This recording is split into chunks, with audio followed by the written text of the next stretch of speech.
সৃজনশীল প্রশ্ন পরিমিতি দিনাজপুর বোর্ড 2025-এ আসছে। একটি বৃত্তের ব্যাস 24 সেন্টিমিটার আর 24 সেন্টিমিটার। গতে আছে প্রশ্নটি বৃত্তটির পরিধি একটি সমদ্বিভুজের পরিসীমার সমান। বৃত্তটির যে বৃত্তটা ব্যাস দেওয়া আছে ওই বৃত্তের পরিধিটা একটা সমদ্বিভুজের পরিসীমার সমান হলে এদের ক্ষেত্রফল অনুপাত, এদের ক্ষেত্রফল বলতে বৃত্তের ক্ষেত্রফল এবং সমদ্বিভুজের ক্ষেত্রফলের অনুপাত নির্ণয় করতে বলছে। কেমন? তো দেওয়া আছে বৃত্তের ব্যাস 24 সেন্টিমিটার, বৃত্তের ব্যাসার্ধ আর ইকুয়াল টু আমরা জানি আর ইকুয়াল টু 24কে 2 দ্বারা ভাগ করলে 12 সেন্টিমিটার। সুতরাং বৃত্তের পরিধি 2 পাই আর, এটা আমরা জানি, এটা সূত্র, বৃত্তের পরিধির সূত্র 2 পাই আর। তো 2 ইন্টু পাই ইন্টু আর এর মান হলো কত? 12। এটাকে ভাঙা লাগবে না, ওটা 2 ইন্টু পাই রাখবা। এরপর 2 আর ইন্টু 12 গুণ করলে 24 পাই সেন্টিমিটার এবং বৃত্তটির ক্ষেত্রফল পাই আর স্কেট আমরা জানি। তাহলে এটা হলো বৃত্তের পরিধির সূত্র আর এটা হলো বৃত্তের ক্ষেত্রফলের সূত্র। তো পাই আর এর মান কত? 12 স্কোয়ার, তাহলে কত হলো? 12 144 পাই বর্গ সেন্টিমিটার, অর্থাৎ 144 পাই বর্গ সেন্টিমিটার। দড়ি সমবাহু ত্রিভুজের এক বাহু দৈর্ঘ্য 1 সেন্টিমিটার। আমরা ধরলাম সমবাহু ত্রিভুজের এক বাহু দৈর্ঘ্য 1 সেন্টিমিটার, তাহলে সমবাহু ত্রিভুজের পরিসীমা হবে 3x সেন্টিমিটার।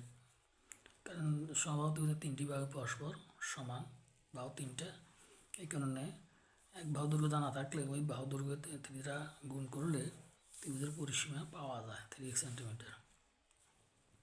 শর্ত অনুসারে বৃত্তের পরিধি সমান সমবাহু ত্রিভুজের পরিসীমা।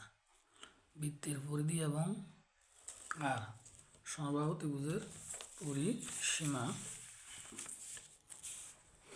তো বৃত্তের পরিধি হলো 24 পাই, এটা আমরা এখানে বের করছি, আর পরিসীমা এখানে বের করছি 3 সেন্টিমিটার। তো এখান থেকে x equal to 24 pi by 3, মানে তুমি এটাকে যদি বামে আনো, এটাকে ডানে নাও পক্ষান্তর করে, এরপরে এক্সের মানটা রেখে 3টাকে পক্ষান্তর, এটা নিচে আসবে, ভাগ হবে আর কি। সুতরাং x ইকুয়াল টু 8 পাই, এটা কাটাকাটি করলে এবার ক্যালকুলেশন করলে কত হবে? 8 পাই। সমবাহু ত্রিভুজের ক্ষেত্রফল √3/4 x², এটা আমরা জানি, এটা সমবাহু ত্রিভুজের ক্ষেত্রফলের সূত্র। কেমন? এটা সমবাহু ত্রিভুজের ক্ষেত্রফলের সূত্র, এটা আমরা জানি, √3/4 x²। এরপরে √3/4 x এর মান হলো কত? 8 পাই, এই হলো স্কোয়ার। তাহলে √3/4 8 স্কোয়ার 64, মানে 64 পাই স্কোয়ার। কেমন? এরপরে আমরা এই 4 দিয়ে কাটলে 4 ষোলো 64, কেমন? তাহলে 16√3 পাই আর স্কোয়ার বর্গ সেন্টিমিটার। কেমন? এরপর হলো বৃত্তের ক্ষেত্রফল অনুপাত। বৃত্তের ক্ষেত্রফল অনুপাত সমদ্বিভুজের ক্ষেত্রফল। যেখানে ওখানে প্রশ্নে বলা হয়েছিল যে এদের ক্ষেত্রফল অনুপাত নির্ণয় করো। তাহলে এখন বৃত্তের ক্ষেত্রফল অনুপাত কত? এই যে বৃত্তের ক্ষেত্রফল অনুপাত সমবাহু ত্রিভুজের ক্ষেত্রফল। তো বৃত্তের ক্ষেত্রফল তো আমরা বের করেছিলাম কত? 144 পাই, যেখানে আছে এখানে 144 পাই বর্গ সেন্টিমিটার। আর সমবাহু ত্রিভুজের ক্ষেত্রফল আমরা বের করছি এখানে 16√3 পাই স্কোয়ার, 16√3 পাই স্কোয়ার। এবার উভয় পক্ষ এই দুইটা অনুপাতকে আমরা 16√3 দ্বারা ভাগ করবো। এটাকে 16√3 ভাগ করলে 3√3, আর এটাকে ভাগ করলে পাই থাকে। আমরা প্রথমে উভয় পক্ষকে পাই দ্বারা ভাগ করবো। আগে এটাকে পাই দ্বারা ভাগ করলে এখানে পাই থাকবে না, এটাকে পাই দ্বারা ভাগ করলে একটা পাই থাকবে। এরপর আমি 16√3, অথবা তুমি 16√3 পাই এখানে পাই লিখতে পারো, একসাথে দ্বারা ভাগ করলে আমরা পাই 3√3 অনুপাত পাই। নির্ণয় অনুপাত কত? 3√3 অনুপাত পাই। কেমন? তো তোমরা এখানে দেখো সূত্র কিন্তু কয়েকটা ব্যবহার করা হয়েছে এখানে, যেমন বৃত্তের ব্যাস দিচ্ছি, বৃত্তের ব্যাসার্ধ আর ইকুয়াল টু 24, আমরা আর ইকুয়াল টু ব্যাসার্ধ ইকুয়াল টু ব্যাস বাই ভাগ 2। এখানে বৃত্তের পরিধি একটা ব্যবহার হয়েছে, এই যে 2πr। এরপরে এখানে বৃত্তের ক্ষেত্রফল সূত্র একটা পাই আর স্কোয়ার, এই বৃত্তের ক্ষেত্রফল সূত্র পাই আর স্কোয়ার ব্যবহার হয়েছে। এরপরে তোমরা দেখো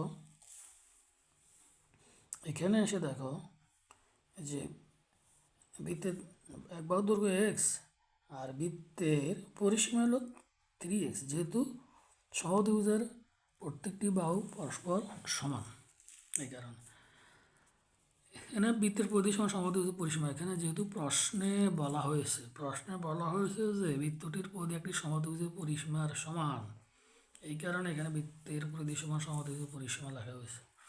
এখানে বৃত্তের পরিধি এখানে বের করা হয়েছে 24 পাই, আর ত্রিভুজের পরিসীমা 3x, এবং এখান থেকে আমরা x = 8 পাই। সমদ্বিভুজের ক্ষেত্রফল দেখা যায় যে আরেকটা সূত্র, সমদ্বিভুজের ক্ষেত্রফল সূত্র √3/4x²। আমরা জানি যে সমদ্বিভুজের একটি বাহুর দৈর্ঘ্য যদি a হয়, তার সূত্রটা হলো √3/4a²। তো এখানে যেহেতু আমরা x ধরেছি, এখানে √3/4x²। তো ওখান থেকে এখানে x এর মান 8 বসানোর পর এটা করলাম। এরপরে যেহেতু বলছে এদের ক্ষেত্রফলের অনুপাত নির্ণয় করো, এদের ক্ষেত্রফলের অনুপাত নির্ণয় করো, সুতরাং এদের বলতে বৃত্তের ক্ষেত্রফল আর সমদ্বিভুজের ক্ষেত্রফল লিখলাম। লিখে তারপরে কী করলাম, ওই যে 16√3/π দ্বারা ভাগ করে এটা পাইলাম, এবং এটাই হলো আনসার। আশা করি তোমরা বুঝতে পেরেছো, তোমরা বারবার করলে অবশ্যই এটা পাইবে।